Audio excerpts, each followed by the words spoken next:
Good morning, all of you. So let's start with our daily analysis of the Hindu newspaper dated 13th of May. So on the first page, there are three important news which we are going to discuss.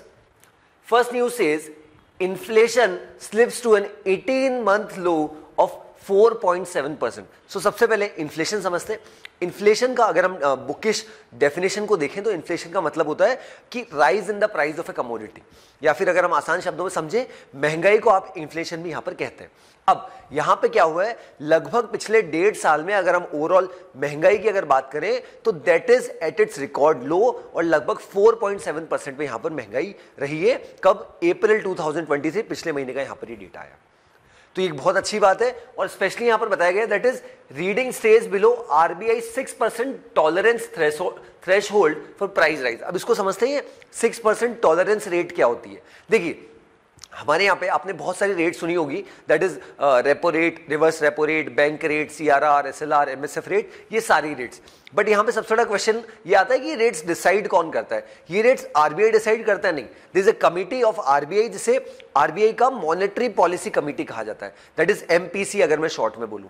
MPC overall अगर उसके components की बात करें या किस तरीके से उसमें पूरी फंक्शनिंग होती है, there are total 6 members in MPC monetary policy committee, out of which 3 are from RBI and 3 are government of India official, जो जिनको फाइनेंस में अच्छा खासा नॉलेज है.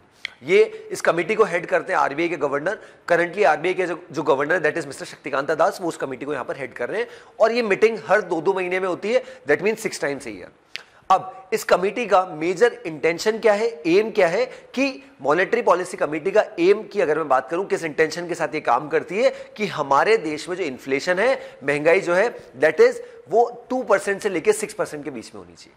ना तो इससे कम होनी चाहिए, ना ही 6% से ज्यादा होनी चाहिए. रीजन बीइंग अगर ऐसा होगा तो सिचुएशन खराब होगी, स्टैगफ्लेशन की सिचुएशन हो सकती है, हाइपर इन्फ्लेशन की सिचुएशन हो सकती है. तो उन सब चीजों को ध्यान में रखते हुए ये मॉनेटरी पॉलिसी कमिटी हर 2-2 महीने में यहां पर मीटिंग करती है, और फाइनली ये डिसाइड किया जाता है कि हमारे देश में ये जो रेट्स है, दैट इज रेपो रेट, जिस रेट पे आरबीआई कमर्शियल बैंक्स को यहां पर लोन लेता है for a short period of time, या फिर रिवर्स रेपो रेट, जहां पे कमर्शियल बैंक जो है हमारे देश में, जो उनके पास जो एक्सेस डिपॉजिट्स होते हैं वो आरबीआई को यहां पर डिपॉजिट करते हैं, उसे रिवर्स रेपो रेट कहा जाता है. बैंक रेट, आरबीआई जिस तरीके से कमर्शियल बैंक्स को लोन देता है, बट वो अगर लॉन्गर टर्म के लिए, लॉन्ग टर्म के लिए, तो उसको यहाँ पे बैंक रेट कहा जाता है. तो इस तरीके से पूरी रेट चलती है. CRR, cash reserve ratio, SLR, statutory liquidity ratio.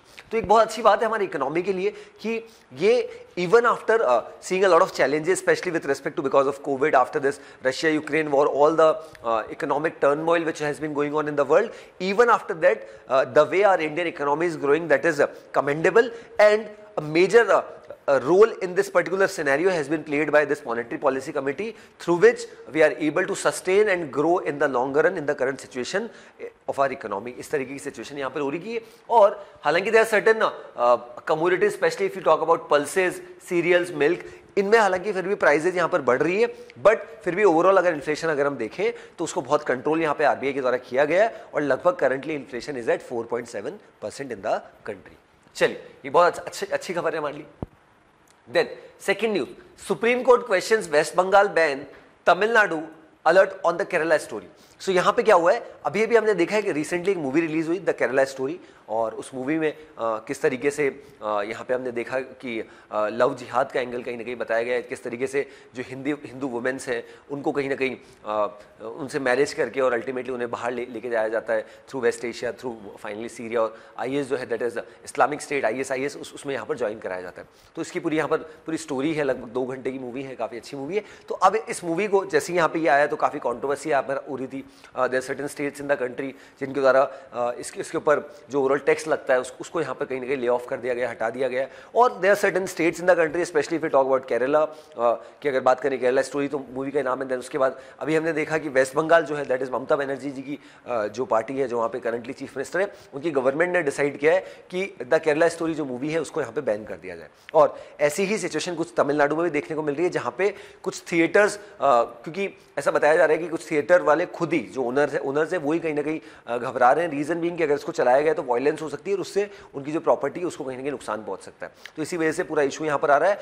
अब यहाँ पे सुप्रीम कोर्ट ने इसमें इंटरवीन किया है। सुप्रीम कोर्ट ने बोला है कि ये मूवी आई है दो इट बीइंग कंट्रोवर्शियल, बट यहाँ पे क्यों यहाँ पर वेस्ट बंगाल की गवर्नमेंट के द्वारा इसके ऊपर बैन लगा दिया गया, उसका सवाल यहाँ पे पूछा गया है to the West Bengal government by the honourable supreme Court. So that's why this news is there that Supreme Court questions West Bengal ban, Tamil Nadu alert, क्योंकि वहां पे क्या हो रहा है, the certain cinema theatre owners जो यहाँ पे कहीं ना कहीं अपनी वो जो उनके थिएटर्स में इस मूवी को यहाँ पर रिलीज नहीं कर रहे हैं ऑन द केरला स्टोरी जो रिसेंटली यहाँ पर मूवी रिलीज हुई थी। Then next news, Hindenburg case supreme Court में give 3 months to SEBI to finish probe. देखिए ये जो पूरी इशू है दैट इज अडानी और हिंडनबर्ग का इशू है। ये इशू हमने देखा था लगभग जनवरी 24 को स्टार्ट हुआ था, जब हिंडनबर्ग जो कि यूएस बेस्ड कंपनी है उसके द्वारा एक रिपोर्ट यहाँ पर रिलीज की गई थी। और जैसे ये रिपोर्ट यहाँ पर आती है अगेंस्ट अडानी एंटरप्राइजेस, काफी सारे एलिगेशन यहाँ पर लगाए गए थे that is stock manipulation, then tax evasion. तो इनके बाद क्या हुआ कि अडानी ग्रुप के जो शेयर है उसमें काफी कमी देखने को मिली। उसके बाद उसके 3 दिन बाद ही 27 जनवरी को अडानी ग्रुप के द्वारा देश का सबसे बड़ा FPO that is further public offer लगभग 20,000 करोड़ का यहाँ पर इशू किया जाना था, बट उसको बाद में अल्टीमेटली वापस ले लिया गया। ये पूरा इशू यहाँ पर हुआ। अब अडानी ग्रुप ने ऑलरेडी बोल दिया कि हम जो भी लीगल प्रोसीडिंग्स होगी उसको ऑलरेडी हमने इनिशिएट कर दिया अगेंस्ट हिंडनबर्ग, और हिंडनबर्ग ने भी उस समय बोला था कि आप किसी भी तरीके की यहाँ पर हम पे केस कर दीजिए, we are ready for it, because हमने जो किया है लगभग 2 साल की रिसर्च करी, उसके बाद हमें पता चला है कि क्या हुआ है यहाँ पे कहानी।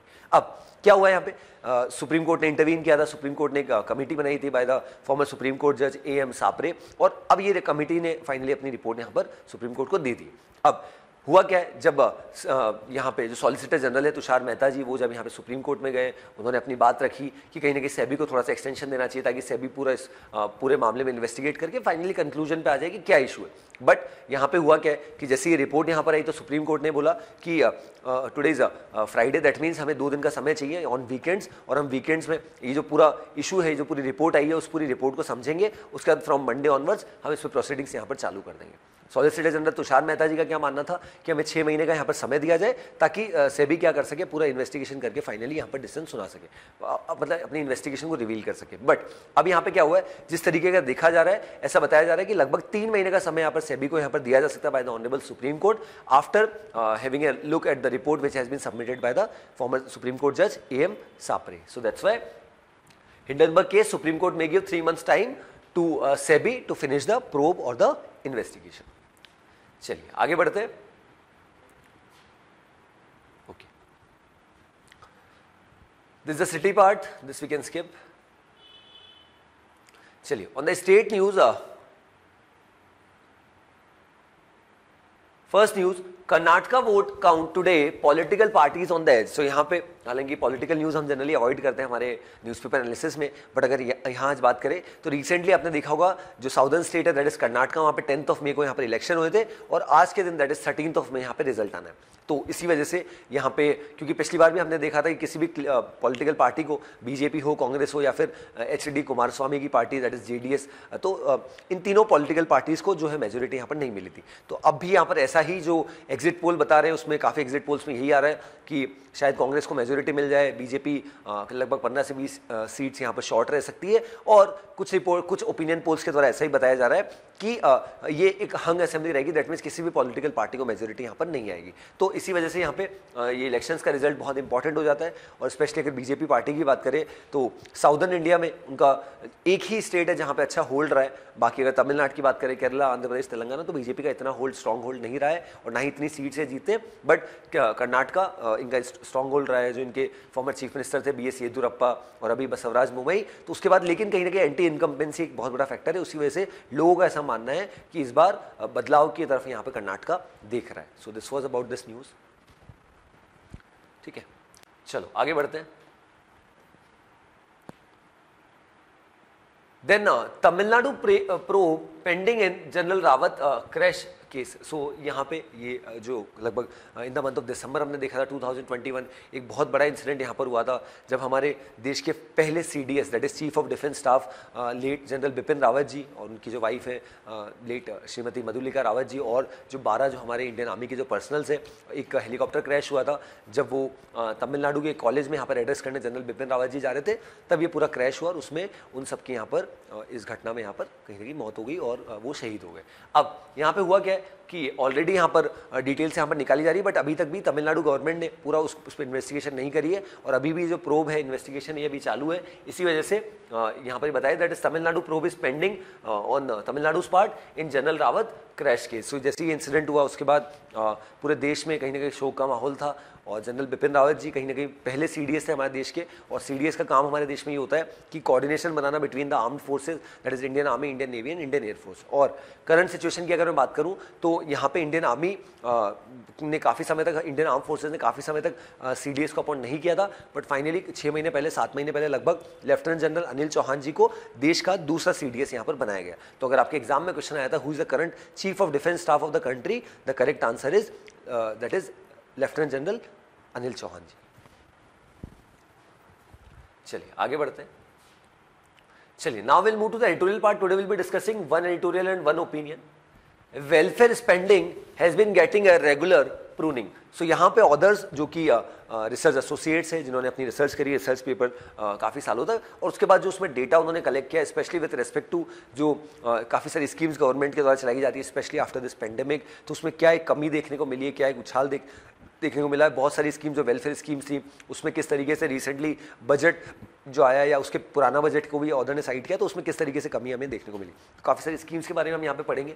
तो अब यहाँ पे ऑर्डर का मानना है कि ओवरऑल एक्सपेंडिचर सरकार के द्वारा यहाँ पर बढ़ाया गया है, दैट इज, लेकिन जो फोकस रहा, major focus, that is on capital expenditure. Capital expenditure ऐसा एक्सपेंडिचर होता है जिसमें सरकार के द्वारा खर्चा किया जाता है बट उसका जो बेनिफिट है लॉन्ग टर्म तक मिलता है। रादर रेवेन्यू एक्सपेंडिचर हम देखते हैं ऐसे एक्सपेंडिचर होते हैं जो सरकार डेली बेसिस पे करती है, मंथली बेसिस पे करती है, that is salary, pension, but कुछ एसेट क्रिएट नहीं होता। अब ऑदर्स का यहाँ पर ये मानना है कि करंट सिचुएशन की अगर बात करें, जब से यहाँ पर 2014 में मोदी गवर्नमेंट यहाँ पे आई है, उन्होंने सोशल वेलफेयर के लिए जो ओवरऑल कॉर्पस यहाँ पे अपने बजट में यहाँ पर एलोकेट किया जाता है उसमें काफी कमी यहाँ पर की है, ऐसा दोनों ऑर्डर्स यहाँ पर साइड किया। कुछ स्कीम्स के बारे में यहाँ पर बताया गया, दैट इज सक्षम आंगनवाड़ी एंड पोषण 2.0, जो मेल न्यूट्रिशन और बच्चों के मेल न्यूट्रिशन और हंगर के लिए काम करती थी, उसमें भी एक बहुत भारी कमी हमें देखने को मिली है, जिसमें एलोकेशन जो था, फंड एलोकेशन 0.13% ऑफ जीडीपी जो पहले हुआ करता था उसको लगभग 0.07 यहाँ पे कर दिया गया, जो 2014-15 से अभी 2023-24 में कंपैरिजन की। देन एनएफएचएस जो है, that is national family health survey, जो एक बहुत ब्रॉड बेस है अभी करंट सिचुएशन में हमारी पॉलिसीज बनाने के लिए, क्योंकि अभी हमारे देश में सेंसस नहीं हुआ। सेंसस हर डिकेडल सेंसस, दैट इज हर 10 साल में होता है। लास्ट सेंसस हमारे देश में 2011 में हुआ था, 2021 में नहीं हुआ, रीजन बीइंग क्योंकि हमारे देश में कोविड चल रहा था। देन 2022 में फिर से कोविड की सेकेंड वेव आई। अब 2023 अब कोविड के केसेस कम है, बट फिर भी गवर्नमेंट यहाँ पे सेंसस नहीं करा रही, क्योंकि सेंसस अपने आप में एक लेंथी प्रोसेस है। सेंसस को कंडक्ट करने में लगभग 11 महीने का समय लगता है और पूरी डिटेल्स प्रिपेयर करने में 2 से 3 महीने, 14 महीने का समय यहाँ पर चाहिए। और 14 महीने अगर आज से भी अगर हम कंपेयर करें, अगर हम कैलकुलेट करें तो लगभग ये जो समय चल जाता है, लगभग ये जुलाई अगस्त 2024 चल जाता है, और अगले साल अप्रैल मई में हमारे देश में लोकसभा के इलेक्शंस भी होने। तो उस चीज़ों को ध्यान में रखते हुए सरकार अभी नहीं करा रही, बट ऐसा बताया जा रहा है बाय सर्टेन रिपोर्ट्स कि सेंसस डेफिनेटली कराया जाएगा और हो सकता है अगले साल इलेक्शंस के बाद में गवर्नमेंट के द्वारा कराया जाए।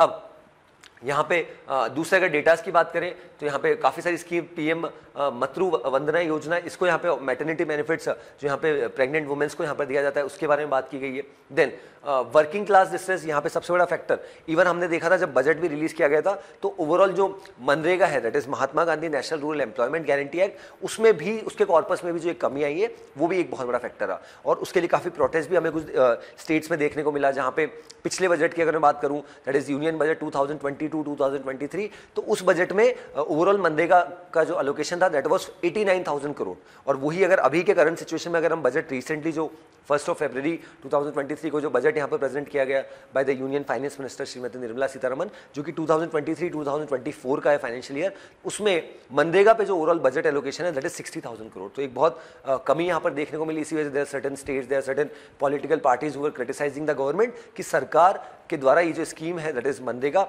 उसमें जो एलोकेशन है उसमें बार बार कमी यहाँ पर की जा रही है। देन मनरेगा को यहाँ पर ऑर्डर ने साइड किया।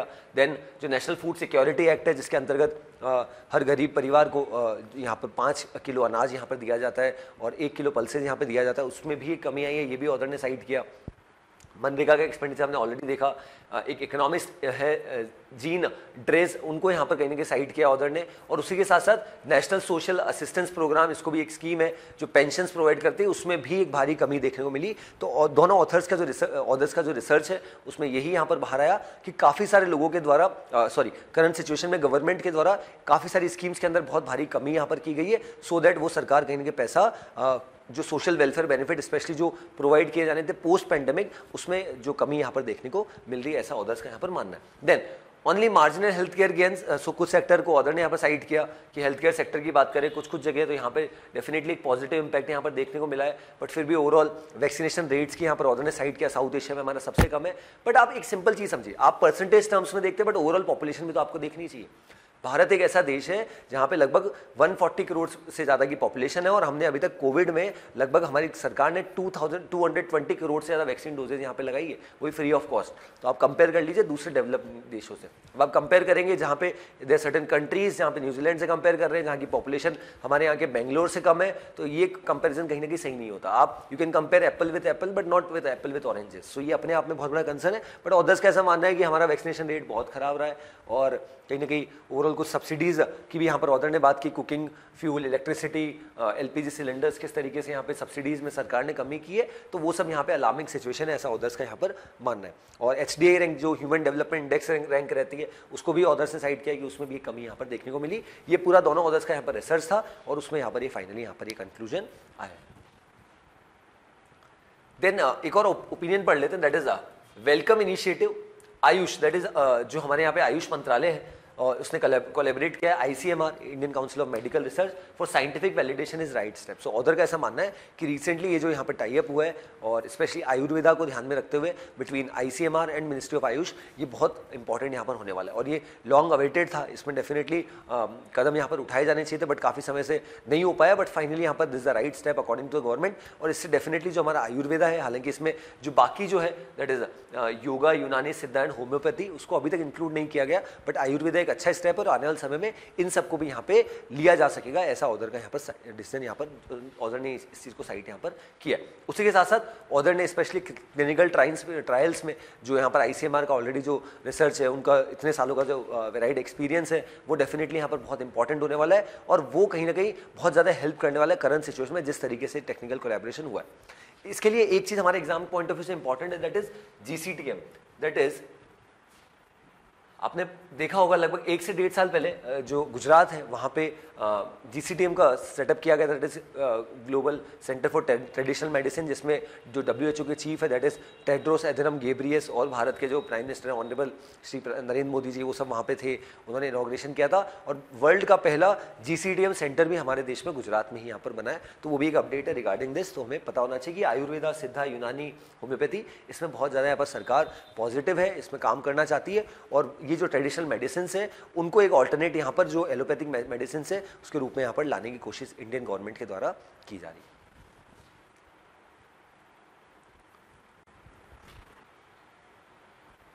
Okay, next news. Can Kuki legislators from Manipur demand separate administration.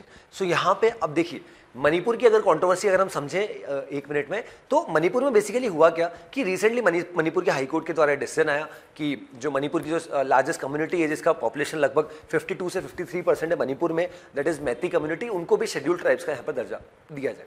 जैसे यहाँ पर डिसीजन आता है तो हुआ क्या कि जो मणिपुर की ऑलरेडी जो ट्राइबल पॉपुलेशन है उनके द्वारा प्रोटेस्ट किया गया। ये प्रोटेस्ट सबसे ज़्यादा इम्फाल में देखा गया, जहाँ जो मणिपुर की कैपिटल है और जो मणिपुर का सबसे बड़ा डिस्ट्रिक्ट है दैट इज चोरी चांदपुर, वहाँ पे प्रोटेस्ट देखने को मिला। जैसे ये प्रोटेस्ट हुआ फिर जो मैती कम्युनिटी के लोग हैं उनके द्वारा भी इसके लिए प्रोटेस्ट किया गया, दोनों कहीं ना कहीं ग्रुप्स में कहीं ना कहीं झड़प हो गई।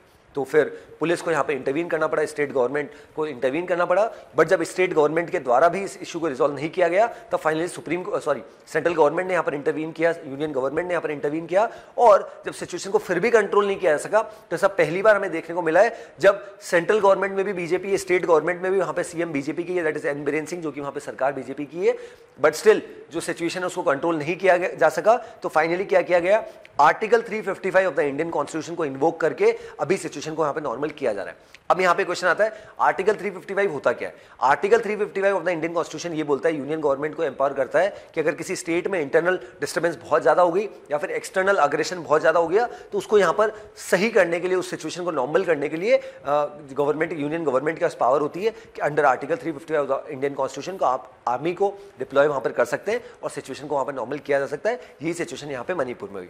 अब यहाँ पे क्या हुआ है, जैसा मैंने बताया मणिपुर में ऑलरेडी बीजेपी गवर्नमेंट है करंट में, तो बीजेपी गवर्नमेंट के ही 10 लेजिस्लेटर्स के द्वारा जो वहाँ की ट्राइबल पॉपुलेशन है उससे बिलोंग करते हैं, तो उन्होंने यहाँ पर प्रोटेस्ट किया है और उनका ऐसा मानना है कि that is they demand separate administration की। करंट सिचुएशन में जो सरकार है वो कहीं ना कहीं इस इशू को रिजॉल्व करने में नाकाम है। इसी वजह से द एमएलए से the state government tactically supported the unabated violence by the majority community, क्योंकि ऐसा बताया जा रहा है कि एन बीरेन सिंह जी की जो गवर्नमेंट है उनके द्वारा ये स्टेप इसलिए लिया गया क्योंकि आने वाले समय में जिस तरीके से मणिपुर में इलेक्शंस होंगे तो कहीं ना कहीं मैती कम्युनिटी जो लगभग 52 से 53% पॉपुलेशन रखती है यहाँ पर, जिनकी पॉपुलेशन है यहाँ पे मणिपुर में, तो वो उनका एक बहुत बड़ा वोट बेस यहाँ पर बन सकता है। So and miserably fail to protect the tribals, ऐसा उनका मानना है। Congress blames to Meitei Hindu outfits for arson and looting of police weapons. So यहाँ पर आरोप प्रत्यारोप जो हमेशा से चलते रहे वो फिर से यहाँ पर चलने लग गए। बट यहाँ पे अल्टीमेटली ये जो बीजेपी पार्टी के ही जो एमएलएज है वो भी कहीं ना कहीं अपनी सरकार से आहत है कि सरकार कहीं ना कहीं इस इशू को रिजॉल्व नहीं करना चाह रही और मैती कम्युनिटी को यहाँ पर कहीं ना कहीं सपोर्ट कर रही है। ऐसा यहाँ पे जो ट्राइबल जो यहाँ पे एमएलएज है उनका यहाँ पर मानना है और बीजेपी पार्टी। देन ये एक अच्छा अपडेट हो सकता है और बहुत अच्छी चीज है। That is ahead of G20 meet Srinagar gets its first pedestrian market. देखिए एक चीज समझिए, G20 का हमने ऑलरेडी डिस्कशन किया है। G20 भारत अभी करंटली प्रेसिडेंट है, हमने ये प्रेसिडेंटशिप इंडोनेशिया से ली थी और 1 दिसंबर 2022 को हमें प्रेसिडेंटशिप यहाँ पर मिल गई थी। ये साल भर की प्रेसिडेंटशिप रहती है और हमने बहुत सारी मीटिंग्स अलग अलग जगह पे करी। बट एक सबसे इंपॉर्टेंट मीटिंग अभी आने वाले समय में होने वाली, सबसे इंपॉर्टेंट तो हालांकि इन द मंथ ऑफ सितंबर होगी, 9th and 10th of September new Delhi, जब सभी देशों के प्रेसिडेंट्स यहाँ पर आएंगे, लीडर्स यहाँ पे आएंगे। बट अभी यहाँ पर टूरिज्म की यहाँ पर मीटिंग होनी है, कहाँ पे, जम्मू कश्मीर में। अब ये मीटिंग 22 से 24 ऑफ मई को है। ऑलरेडी हमने देखा था श्रीनगर में मीटिंग होनी है और इसके पहले भी हमने देखा था कि पाकिस्तान के द्वारा बोला गया था कि श्रीनगर या कहीं ना कहीं जम्मू कश्मीर जो डिस्प्यूटेड है और वहाँ पे मीटिंग नहीं होनी चाहिए, but Indian government was quite clear कि वहाँ पे तो मीटिंग होगी। वैसे ही कुछ चाइना ने भी बोला था कि जो नॉर्थ ईस्टर्न स्टेट्स है लद्दाख में यहाँ पे मीटिंग नहीं होनी चाहिए, बट हमने बोला कि वहाँ मीटिंग होगी और हुई भी। तो अब यहाँ पे 22 से 24 ऑफ मई को यहाँ पर मीटिंग होनी है। दैट इज जहाँ पे बहुत सारे फॉरेन डेलीगेट्स आएंगे, तो एक बहुत अच्छा क्लियर सिग्नल यहाँ पे थ्रू दिस दिया जाएगा टू द एंटायर वर्ल्ड कि जम्मू कश्मीर सेफ है, बहुत अच्छा है और कहीं ना कहीं किसी भी तरीके का एक्सटर्नल एग्रेशन कुछ देशों के द्वारा, जो पड़ोसी देश है हमारे प्रिय पड़ोसी देश, जिनके द्वारा जो किया जाता है समय समय पे, बट वैसा यहाँ पे नहीं किया जा सकेगा और सिचुएशन को नॉर्मल कर दिया गया। अब आपके एग्जाम के लिए क्या इंपॉर्टेंट है, that is ahead of G20 meet Srinagar gets its first pedestrian market. Srinagar को जम्मू कश्मीर में पहला पेडेस्ट्रियन मार्केट यहाँ पर मिला है और ये एक बहुत अच्छी खबर है। ये यहाँ पर जो वहाँ की एडमिनिस्ट्रेशन उन्होंने इसके बारे में, और कल हमने देखा on social media platforms Twitter पे काफ़ी जगह श्रीनगर के गवर्नमेंट के द्वारा ये जो स्टेप लिया गया उसमें काफ़ी सपोर्ट किया गया, काफ़ी इसको प्रेज़ किया गया कि अच्छी बात है। और स्पेशली 10 दिन बाद ये जो पूरा इवेंट है उसकी तैयारियां जोरों शोरों पे है और कुछ जो टेररिस्ट आउटफिट्स है जिनके द्वारा समय समय पे सिचुएशन को खराब किया जाता है इन द वैली, तो अब उनके खिलाफ भी एक्शन हमने रिसेंटली देखा है किस तरीके से एक्शन लिया जा रहा है और उनको जो उनका सही परिणाम होना चाहिए, मौत के घाट जो उनको उतारना चाहिए, वो यहाँ पे हमारी इंडियन आर्मी कर रही है। क्योंकि इन लोगों का हमें पता है कि ये कहीं ना कहीं एक बहुत बड़ा साजिश हो सकता है, आने वाले समय में रच रहे हो, क्योंकि अल्टीमेटली ये चाहते क्या है, इंडिया की इमेज को यहाँ पर डिस्टॉर्ट करना, खराब करना। चलिए आगे बढ़ते हैं।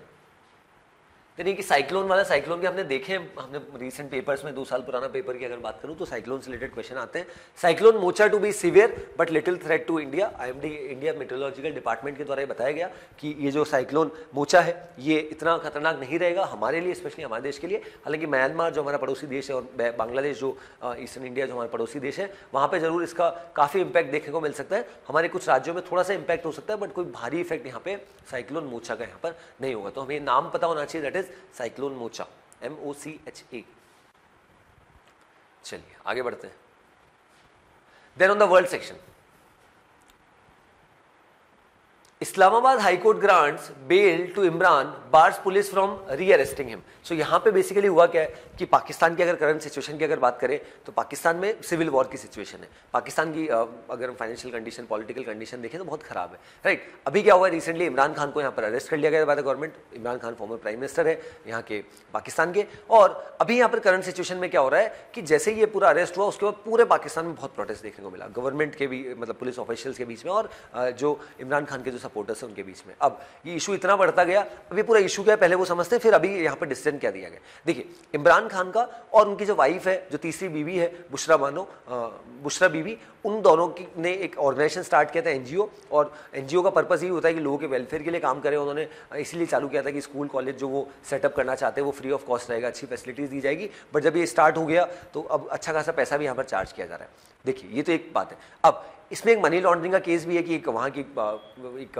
बिजनेस हाउस है, एक कॉर्पोरेट बिजनेस हाउस है, उसके द्वारा ऐसा बताया जाता है कि उसने काफ़ी सारा पैसा इस ऑर्गेनाइजेशन को यहाँ पर दिया, और इमरान खान गवर्नमेंट ने जब वो पीएम थे उनको बहुत यहाँ पे सपोर्ट किया पॉलिटिकली और इन टर्म्स ऑफ ज़मीन या दूसरी चीज़ों में। तो जैसे ये हुआ उसमें डिसीजन आया था कि इमरान खान को इसके अंतर्गत यहाँ पे अरेस्ट कर लिया गया। अब जैसे ही अरेस्ट हुआ तो इस्लामाबाद की हाईकोर्ट ने भी क्या किया, बेल यहाँ पर कर दी और ऐसा बताया कि ये गलत है। अब जो करंट गवर्नमेंट है, शहबाज शरीफ की गवर्नमेंट, उनका ऐसा मानना है कि बिल्कुल गलत नहीं है और ये जो भी डिसीजन है ये यहाँ पर कोर्ट के द्वारा लिया गया, इसमें हमारा किसी भी तरीके का हस्तक्षेप नहीं है। बट आज की पाकिस्तान की सिचुएशन देखें तो पाकिस्तान में ऑलरेडी बहुत ज़्यादा पॉलिटिकल इंस्टेबिलिटी है, इकोनॉमिक इंस्टेबिलिटी तो हमें ऑलरेडी पता है, और सिचुएशन पाकिस्तान की करंट सिचुएशन बहुत ज़्यादा यहाँ पर खराब।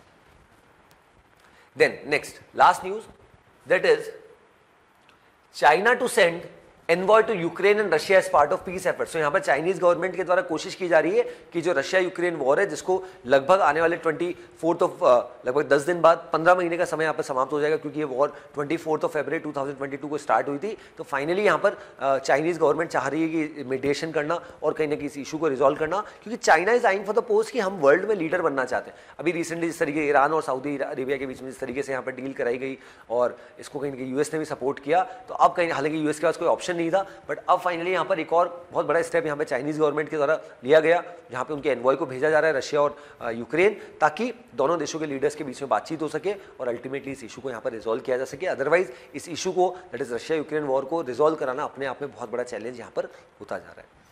So this was about this news. So in the economy section, I didn't find any news important from an examination point of view. Chaliye. So herein I conclude with today's session. I hope the session was insightful. That's all from my side. Thanks for watching.